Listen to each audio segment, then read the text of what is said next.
ിരുന്ന Malayali nursing വിദ്യാർത്ഥി ആദിത്യന്റെ മരണത്തിൽ ഗുരുതര ആരോപണവുമായി കുടുംബം.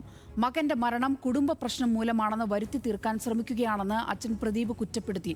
കോളേജിലെ അധ്യാപകനും ഹോസ്റ്റൽ വാർഡനുമായ സന്ദീപ് പാണ്ഡെ ആദിത്യനെ ഉപദ്രവിച്ചിരുന്നതായി പറയുന്ന സഹപാഠിയുടെ ഓഡിയോ സന്ദേശവും പുറത്തുവന്നു.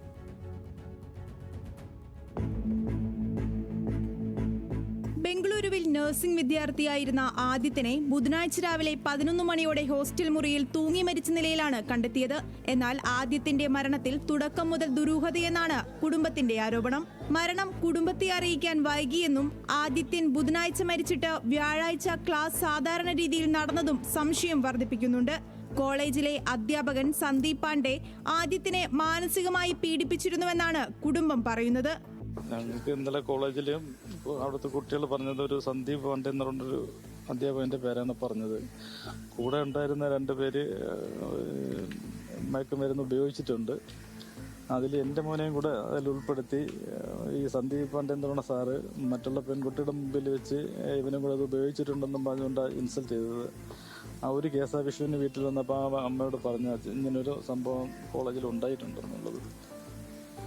അല്ലാതെ വേറൊരു വീട്ടിൽ ഒരു വിഷയമില്ലാതെ തലേദിവസം വിളിച്ചത് അമ്മയായിട്ട് സംസാരിച്ച് അതിന് മുമ്പത്തെ ദിവസം വീഡിയോ കോൾ വിളിച്ച് ഇങ്ങനെ ചെയ്യാൻ വേണ്ടിയിട്ട് യാതൊരു സാധ്യതയും ഇല്ല. മരണത്തിൽ ദുരൂഹതയുണ്ടെന്നും ആദിത്യന് അപകടം പറ്റിയെന്ന് മാത്രമാണ് കോളേജിൽ നിന്ന് അറിയിച്ചതെന്നും സഹോദരൻ പറയുന്നു. 20 കൂടുതൽ കുട്ടികൾ എനിക്ക് മെസ്സേജ് ഇട്ടു, ചേട്ടാ ആദിയുടെ ഫ്രണ്ട്സാണ്, ആദിയുടെ കൂടെ പഠിച്ചതാണ്, ആദിയുടെ കൂടെ പഠിച്ചിരുന്നവരാണ്. അവിടുന്ന് ഈ സന്ദീപ് എന്ന് പറഞ്ഞ പുള്ളിക്കാരന്റെ ടോർച്ചർ സഹിക്കാൻ വയ്യാതെ ഡ്രോപ്പ് ഔട്ടായി പോയവരെ എനിക്ക് മെസ്സേജ് ഇട്ടിട്ടുണ്ടായിരുന്നു.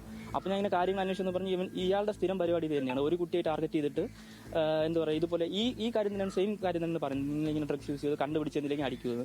എന്നിട്ട് അതിലുള്ള ഒരു കുട്ടി എനിക്ക് അയാൾ അടിച്ച ഫോട്ടോ എനിക്ക് കിട്ടിയിട്ടുണ്ടായിരുന്നു. അവനെ അടിച്ചിട്ട് അവന്റെ ദേഹമൊക്കെ അടിച്ചു. എന്ന് വെച്ചാൽ അയാൾ പറയും പോലെ പറയാത്തോണ്ട് ഈ അവന്റെ ഫോട്ടോ ഇട്ടിട്ടുണ്ട്. ആദ്യം ഒരു കൂട്ടുകാരാണ്. എന്നിട്ട് അവരെൻ്റെ അടുത്ത് പറഞ്ഞാണ്, ചേട്ടാ ഞങ്ങൾക്കൊന്നും പ്രതികരിക്കാൻ പറ്റുന്നില്ല, നമുക്കൊന്നും പറയാൻ പറ്റുന്നില്ല എന്നുള്ള രീതിയിൽ എനിക്ക് കുറെ മെസ്സേജ് കിട്ടായിരുന്നു. അതിനിടെ അധ്യാപകനായ സന്ദീപ് പാണ്ഡെയിലേക്ക് സംശയമുനനീളുന്ന വിദ്യാർത്ഥികളുടെ ശബ്ദരേഖയും പുറത്തുവന്നു. ആ പയ്യനെ നമുക്കും അറിയാവുന്ന അവനിങ്ങനത്തെ ഒരു പ്രശ്നമുള്ളവനല്ല. സന്ദീപ് അവൻ എന്തെങ്കിലുമൊക്കെ ഉപദ്രവിച്ചെന്നൊക്കെ ഞാനും അറിഞ്ഞ്. ഉപദ്രവിച്ചെന്ന് ഹർഷൻ എന്തൊക്കെയോ ഇല്ലാത്ത കഥകൾ അയാളെ തലയെ വെച്ച് കൊടുത്തു, എന്തൊക്കെയോ ഇഷ്യൂ ആക്കുമെന്നൊക്കെ പറഞ്ഞു. അങ്ങനെയൊക്കെ കൊണ്ട് ആളുടെ പേരിൽ കഞ്ചാവ് കേസ് ഇട്ട് കൊടുത്ത് ഇനി ഇവിടെ നിൽക്കാൻ പറ്റത്തില്ല, നാട്ടിൽ പോവാ, ആ രീതിക്ക് അയാൾ സംസാരിച്ച് അവനാ പയ്യനെ അങ്ങനെയാ ടോർച്ചർ ചെയ്ത്. ഇല്ലാത്ത കുറെ കേസ് എന്തോ ബാങ്കോ പിന്നെ ആശിഷോ എന്തൊക്കെ ഉപയോഗിച്ചെന്ന് എന്തൊക്കെയോ പറഞ്ഞുണ്ടാക്കി അയാൾ. ആ പയ്യൻ അല്ല എന്ന് പറഞ്ഞിട്ടും അവർ വിട്ടില്ല. അയാൾ ഇത് തന്നെ പറഞ്ഞുകൊണ്ടിരിക്കുക, നീ അത് ഉപയോഗിച്ചു, നീയാണ് പ്രശ്നം, അതാണ് ഇതാണെന്നൊക്കെ.